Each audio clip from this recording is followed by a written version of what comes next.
are in the country. We're going to get started now talking about first in Equilar's webinar series, talking about pay for performance that we'll be doing over the course of the next 2 months. This webinar will be focused on kind of simulating the ISS pay for performance test, really looking at that quantitative side of the analysis that ISS is doing. Before we get started, I'll actually note, I know that last time there was a few people who weren't able to view the slides, but were able to listen in. If you are unable to view the slides through GoToMeeting for any reason, but you've currently been dialed in, you can actually download the slides right now on equilar.com/slides.pdf. That'll give you a full copy of the slides so that you can follow along in the presentation. You can also, if you send through the chat, if you send a question to our administrator, they'll also be able to give you that link.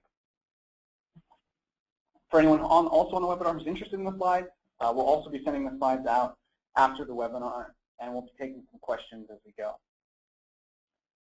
So I guess the place I want to start off with the ISS pay for performance test is actually with kind of a philosophical point that I think has potentially been lost along the way. And what it really comes down to is that simulating the ISS pay for performance test doesn't require an advanced mathematics degree. It doesn't require much more than running some percentiles, percent ranks, and being able to do some sums. What it really requires is a set of data, and that data can be somewhat hard to come by, but the tests themselves are fairly straightforward. And we're going to kind of walk through today how exactly you might want to try to replicate what they're doing so that you can simulate the scores that ISS may be giving you. I'll note as a quick disclaimer, obviously ISS is a registered trademark of MSCI. We're not affiliated with them in any way. So all of the information that we're going to be presenting here is really based off publicly released information, disclosures from ISS. So things may change throughout this presentation, but it's going to be based on a lot of the information that ISS has already released. So just real quickly, what we're going to walk through, we'll look at the peer group creation methodology, how they measure compensation, as well as the 3 main tests that ISS will be performing that make up the quantitative factors that ISS is looking at. So peer group creation, and I think based on some of the supplemental filings that companies did last year, I think peer group is probably one of those places where there's probably the most unknown and the most disagreement with what is currently going on. But that said, there's really only a small bit of information that you need. So you would need to know what your GICS code is. Obviously, GICS is vitally important for the ISS peer group creation. You also need a list of every company in your 2-digit GICS. So GICS code is a number that builds off itself. The first 2 digits represent a very wide industry, and you need basically 2, 4, and 6-digit codes for those companies. ISS has also stated that they'll be running their peer group systems only twice a year. So once is basically the biggest one is in December, and all the information will be based off of the most recently, the trailing 12 months revenue information prior to December 1st, as well as the most recently disclosed assets for any financial firms prior to December 1st. And then they're looking at market cap on December 1st. And using that information will actually be the only things you need to be able to start simulating what peer group you might be looking at. Obviously, what's really nice about this is this information is available. It is out there that you can start acquiring. I think probably the most difficult piece here to get is GICS. But if you have it, you could certainly walk through this. So we're going to walk through a kind of example right now and walk you through the process. And this is not a step-by-step exact process. It's more of a general guideline here. But basically, take the list of your GICS codes and filter it based on matches for the 6-digit match, a 4-digit match, and a 2-digit match. From within that, look at all the companies that are between 0.45x and 2.1x of your revenue or assets, depending on if you're a financial organization, and then 0.2 and 5x of your market capitalization. And then the big key here is actually that 0.2 and 5x, which is an absolute limit. If you're going through the normal process and they don't have to select companies by hand, that's going to really be an absolute threshold and maximum for any company that you can be included by. Once you've got the list, start with that 6-digit, every company that matches in the 6-digit GICS, and start selecting larger companies and smaller companies based on the ones that are closest to you in revenue until you have up to 24. If you have somewhere between 14 and 24, you're done. That'll be basically you just run the full simulation. If you have less than 14, you're going to repeat the selecting larger and smaller for off the 4-digit list, and if you still don't have 14 off the 2-digit list until you get there. And one of the biggest steps is if you still can't match off of revenue, keep all of the companies you've previously included, but remove the revenue criteria and just use the market cap list and start back with the 6-digit list, the 4-digit list, and the 2-digit list until you get 14 companies. So to do a kind of a sample here, what I would have done is if I was running for a specific company, I might have generated the list that you see here, and it's a list of companies or ticker as well as a GICS code. The trailing 12 months revenue as of December 1st, as well as their market cap on December 21st. So the first thing, easiest thing to do is you can just immediately eliminate any company outside that market cap range that I mentioned before. And you'll notice all of these companies match on the 2-digit GICS, so we'll be able to kind of stepwise pick companies. So once I've eliminated all of those, you'll see them marked in red and crossed out. What I'll first do is I'll first start by selecting companies that are within my revenue range and also match my 6-digit GICS code. So through this process, I've identified 3 matching companies. Obviously not enough for me to continue, so I'll go to the next step, and then I'll look for in that 4-digit range and then the 2-digit range. Now, it just happens that all of these companies have the same 4-digit range, so I kind of just skip that step and start looking at the same list. But I've identified another set of companies that will match. And then again, I drop that revenue criteria. So you'll notice that I'm getting a much wider range of revenues, basically going from about 60 billion in the last 12 months to about 6.5 billion in the last 12 months. And that's simply because we had to drop the revenue criteria to get to 14 companies. The other thing to note is that you'll only ever be compared with more than 14 companies if you have a high number of matches in that first step. So otherwise, you'll only ever be compared to with 14 companies. So if as you're running your simulations, if you're trying to identify companies, looking for a number of companies around 14 will probably be the best bet. So as I noted, the process here is pretty simple to do this. And now selecting these peer groups by itself is unnecessary. What we're going to use is we're going to use these peer groups for subsequent tests. And as I mentioned, really the key piece of information here is GICS, and it's probably the one piece of information that is the hardest to acquire for most people. And one of the things that Equilar is currently working on, and we'll be coming out with in the next week or so, is including this and auto-building it off of this simulation, kind of in the same stepwise process that I mentioned, so that you can run this simulation as many times as you want. And additionally, after ISS updates their list of companies in June or July, you'll be able to run it again so that you'll get a sense for how that list might be changing. As I mentioned, that would be out in a week or so. So the next big question, so we've just established how I can pick my peer group. The next question that can come up is how I measure compensation. And ISS seems to have been pretty consistent with how they measure compensation. They looked at targets for a long while, and they're continuing to do so. So they're going to look at a total compensation as they measure this, which is composed of the base salary from the summary compensation table, discretionary bonus from the summary compensation table, total non-equity incentive plan payouts from the summary compensation table, and I'll note that that includes both long-term cash as well as any short-term cash payout. They'll be looking at the change in pension, non-qualified deferred comp earnings above market value, and other compensation.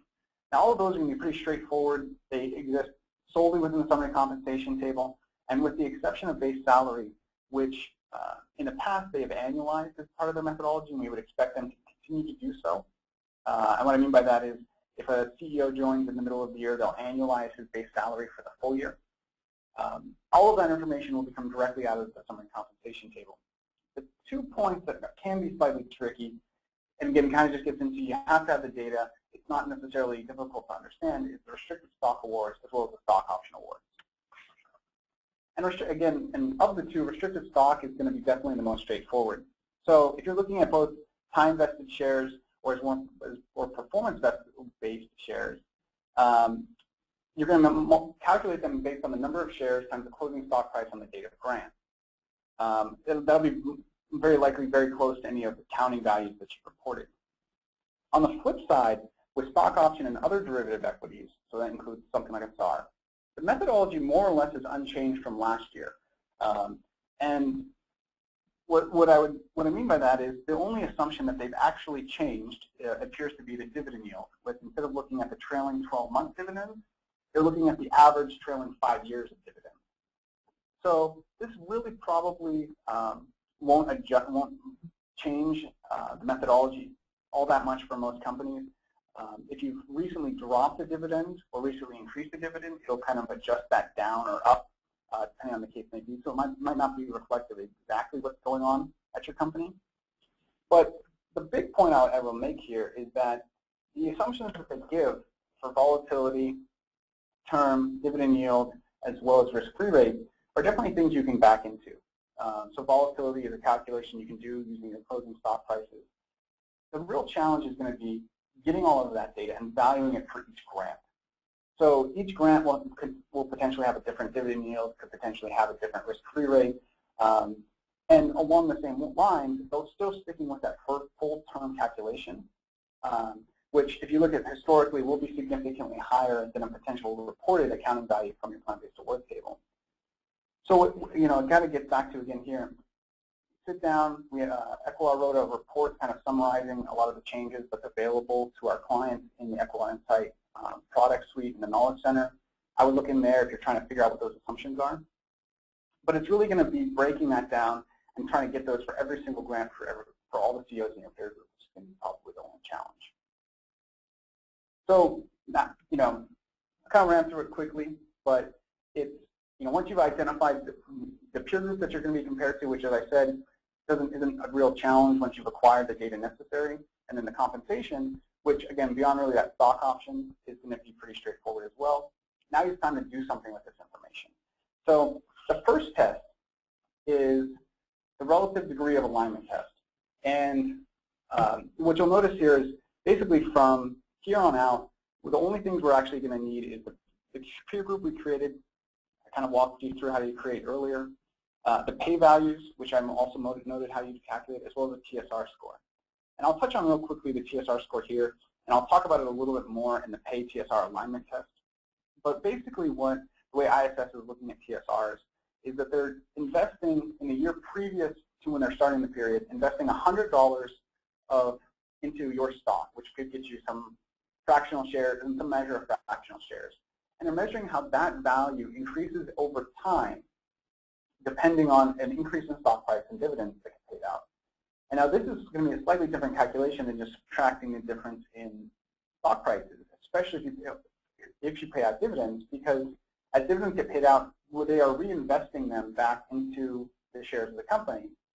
And so you could, if you have recurring dividends over the course of a year, you get a compound growth. So your TSR could potentially be higher or lower depending on the degree you're going. So you sit down and you calculate the 1-year and 3-year TSRs for each company in your peer group, the 1-year and 3-year pay values for each company in your peer group. You're basically going to take those and you just plug them into an equation. So you calculate the percentile for the selected peer group with 1-year and 3-year TSR as well as 1-year and 3-year TBC. So you'd end up with 4 numbers at the end. I'll note just real quickly, the big thing to calculate here is a percentile instead of a percent rank. We've talked about in past percent ranks. As we were reviewing the documents, they kept referring to percentiles. We think it's going to be actually percentile, which will result in slightly different numbers, but the overall structure of how it would be calculated is the same. For each of the 1-year TSR and the 1-year pay, you multiply those percentiles by 0.4, which is the weighting that ISS has provided. And you multiply the 1-year TSR and the 3-year TSR by 0.6. Add the performance scores together, add the pay scores together, and then subtract from the performance score the pay score. That's going to give you the end result of this test, which is some number between -100 and 100. And your goal here obviously would be a positive number, which would indicate that relative to your peers, your pay packages are smaller than the performance that your company is seeing. However, the real kind of thresholds are -30 as well as -50, which would indicate the levels of concerns that ISS might be applying to them. And as you can see here, because we're basing off the peer group, that peer group can be really important. However, because we're using a percentile, the really important thing is actually the rank, not the magnitude. So, as you're simulating this, even if you substitute one company in accidentally, it's really likely that it probably won't affect things overall, especially if you're looking at the thresholds that ISS is proposing. In addition, the relative degree of alignment test is going to be something, as I mentioned, it's not critically challenging. Basically, what's going to happen is, this is, again, as I mentioned before, something that we're going to be doing in helping companies simulate the peer groups. But we're also helping companies simulate actually each part of these quantitative tests. So what you can simply come in and do is you can actually run the relative degree of alignment test using your peer group. You can actually run it off of the ISS peer group. You can run it off any set of companies you want. You can see how you would stack up. We think this is a really powerful tool because it not only lets you predict what ISS would say, but also start looking at other, if ISS was to start looking at other peer groups or other methodologies, how would that play out? I got a couple questions that have come in. One question I think is real straightforward. Is there any discount for performance-based restricted stock units or performance-based anything? In the past, there have not been. ISS on the compensation side looks specifically at target values. So even if your board is used to setting target values that are not achieved, it's going to be measured off that target. In addition, as a kind of follow-up to that, if you have performance vesting rather than time-vested equity grants, the way that they're valued is actually identical. There is some qualitative factors that ISS does, which looks at the percentage of performance-based versus time-based equity and incentive. But the value and how they would value them and include them in compensation is kind of completely independent. And then lastly, and I think this is a very important question. So if you've got a performance stock unit or actually performance-based anything, are they going to look at the value that's reported in a plan-based award summary compensation table that represents the payout of those awards, or are they going to look at the plan-based awards table at the targets that were measured? And as I mentioned, they're really looking at the targets. So even if you're including information about payouts and potentially something doesn't get paid out at all, if it's in the form of equity, they're going to still continue to use that in the form of as a target. And it's actually one of those things where I think somewhat interesting and as an aside is that if you denominate a long-term incentive in the form of cash, it'll get measured at payout level. Whereas if you denominate it in the form of equity, it'll get measured at target level. And even more detailed, if you're doing long-term cash incentives, it gets measured at payout in the year it was paid out. Whereas in equity awards, it's measured at something when it is granted as a target. So there's a little bit of kind of disconnect between the methodologies there. And again, that kind of gets into what you can start doing with these types of tools, with the tool that we're offering, is you can start looking at how would my score start changing if I was using like a realizable pay number that would be looking at payouts as opposed to just including the targets, which again, as I said, may or may not be earned. So now we'll jump kind of past relative degree of alignment test, and we'll look at the multiple and median test. And this test is probably actually the most straightforward of the tests. It requires very little information. You need previously created peer group. The one-year TDC values that we needed for the relative degree of alignment test, we'll use those again. Very straightforward. Calculate the median TDC for the peer group. Divide your TDC by the median, and that'll give you a multiple or a ratio. And what it would represent is what number of times greater are you paying your CEO versus what peer group pays.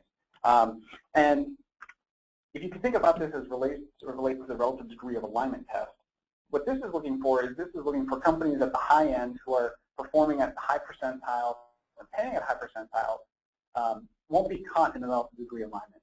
Whereas what this is going to be looking for is people who simply pay what ISS might define as an excessive amount relative to their peers. So by dividing these, you'll have some number. Obviously, there's potentially no upper or lower bounds on the number itself, but you'll find that the number should actually range in somewhere between 0 and 30. And ISS's data that most companies are actually less than 3. And that's what some of the numbers they're looking at is around 2.1, 2.2, and 3 for companies that were going to be outside the norms in this range. So again, very straightforward test. If you're able to do a relative degree of alignment test, this one's going to be relatively straightforward for you. And again, I'll note, you can see below that this is something that we can help simulate because while actually calculating a median off TDC and actually dividing your TDC by that number is not going to be a challenge. The challenge is just simply acquiring that data. And lastly, the pay TSR alignment test. And this test is going to be, we've learned the most about this relative to the other two.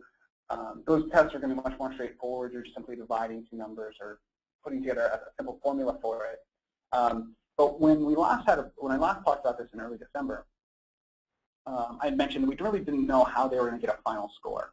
So what they're looking for is they're trying to align how your TSR returns in a year with how compensation was paid out for that year.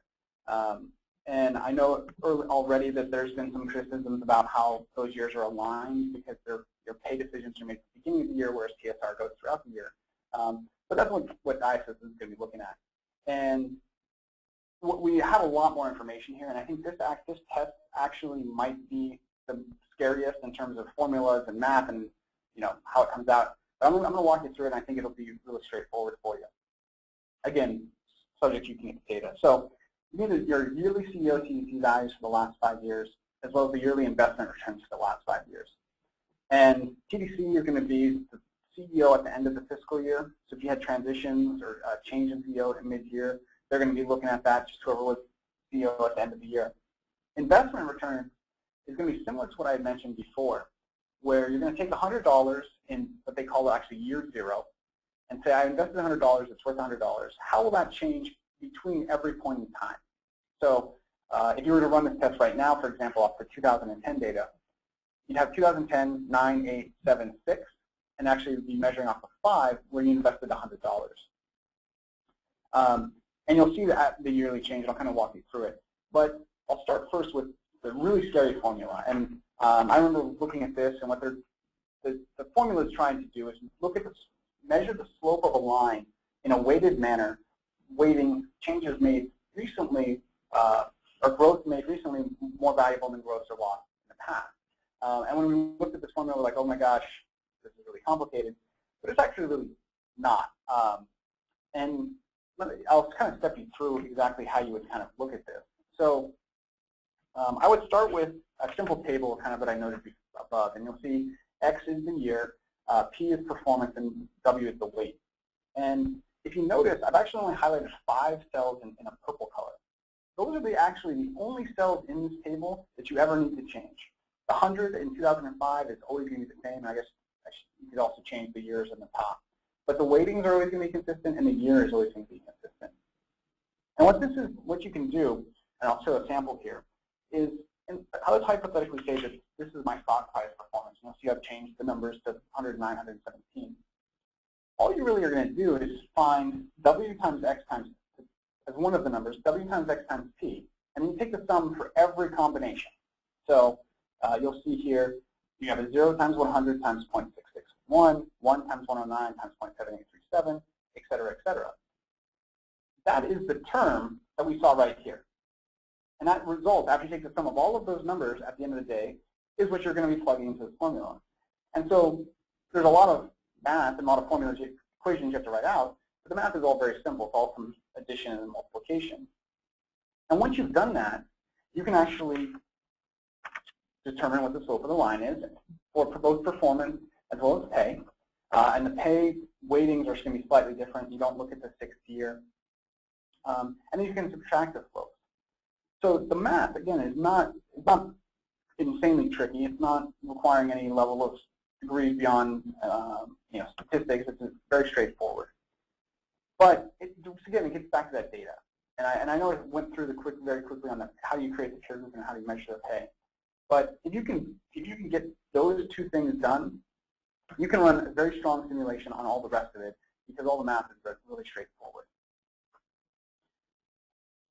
Again, I'll note, the challenge here is not the math. The math is simple. It's very straightforward. I think what is the challenge is looking at how you're going to capture this data. And specifically, how do you capture it, not just for yourself, but for all of these 14 peers. The option valuation methodology can be somewhat tricky, not from understanding what the assumptions are, but actually getting the numbers themselves. So to help this and help our clients, we've been building, as I've mentioned previously, we've been building these simulations into our products. And so as an example here, you can see the 5-year CEO target pay versus TSR. And you'll notice you've got some numbers below, and then we've actually been providing slopes. And in this example, you'll see that TSR is actually growing twice as fast as pay is, which is obviously a great thing for this company. And it's really simple because you can come in and you can just simply do it. And this test doesn't require any peers. It really allows you to model this out and really understand it on an ongoing basis with more discounting style.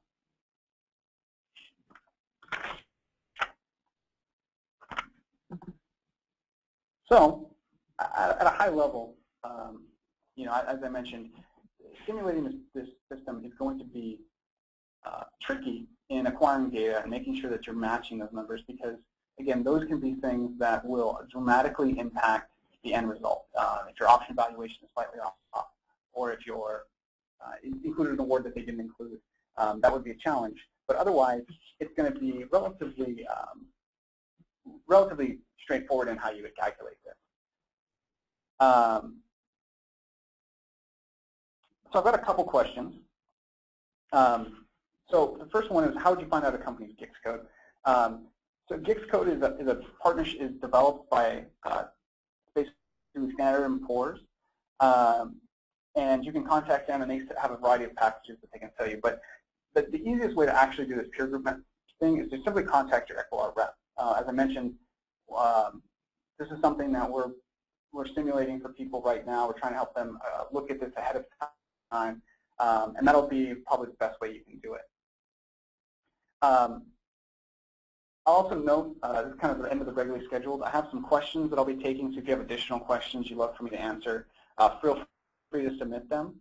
We're also going to be, if you have any questions and you have to step off now, feel free to send me an email. And also kind of put in the plug, we're going to be continuing this webinar series talking about pay for performance. And the next one will be on February 8th, where we'll be talking about anticipating and addressing potential negative recommendations. We'll be kind of delving into what are companies doing when they have a negative recommendation, what's some best practices for what they can be doing.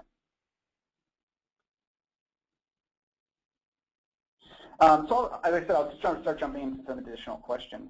So one is, what happens if we can't get to 14 companies despite relaxing the revenue criteria? And in the question, they actually made reference to what's called super mega, and I'll mention that real specifically. So ISS has created this group they call super megas. There's a specific financial criteria in terms of market cap as well as revenue they use to identify these companies. And a great example would be someone like Exxon, who is significantly larger than pretty much every other company in the whole world. So how do you find a good peer group? So those guys will all be compared to each other.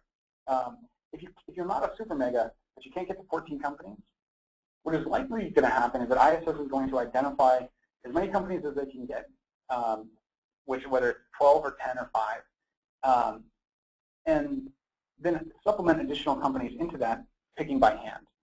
And we know that anecdotally that this has happened in the past. In previous iterations of their peer group, it also would be failing in certain places off kind of the numeric and mathematical selection process that they have.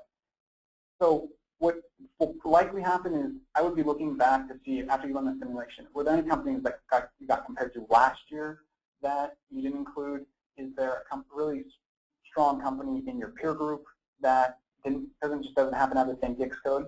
And you can run some modeling off of that, because those are the, it's going to be hand selected, so it'll be a little bit more trickier to select. But at the same time, you can get a quick sense for it.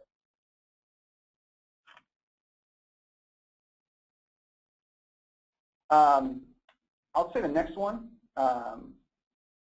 is, someone's handing me a question here. one question that's coming in is how are changes in CEO over the 5-year period handled? And what ISS has stated about the 5-year period is they'll be running that test if you have if only 1 year is missing. So if you have 4 years, the test will still be run because the weighting for that year will actually be changed to 0 as opposed to the number that we displayed on the screen, which will kind of exclude it from the calculation. If you have less than 3 years of data, or sorry, less than 4 years of data, the 5-year test won't be run for you.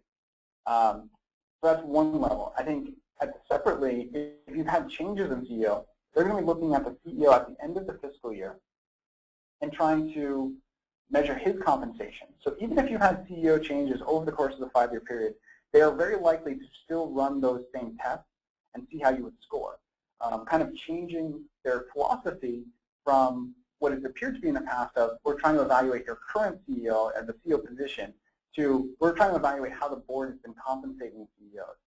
And I think that this also leads to interesting situations where if the board has previously decided to change CEOs, a lot of the equity that could have been granted previously to those CEOs might have been canceled or been basically removed and be off the books. Yet the compensation itself will still be valued at target. So even though that is unearned and it can't possibly be paid out, it'll still appear in your scores.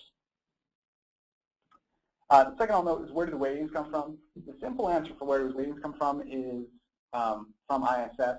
The more complicated answer is they've applied a geometric average to those numbers to calculate how you would get them. Basically, if you run the geometric average of those 5 numbers, you will get 1.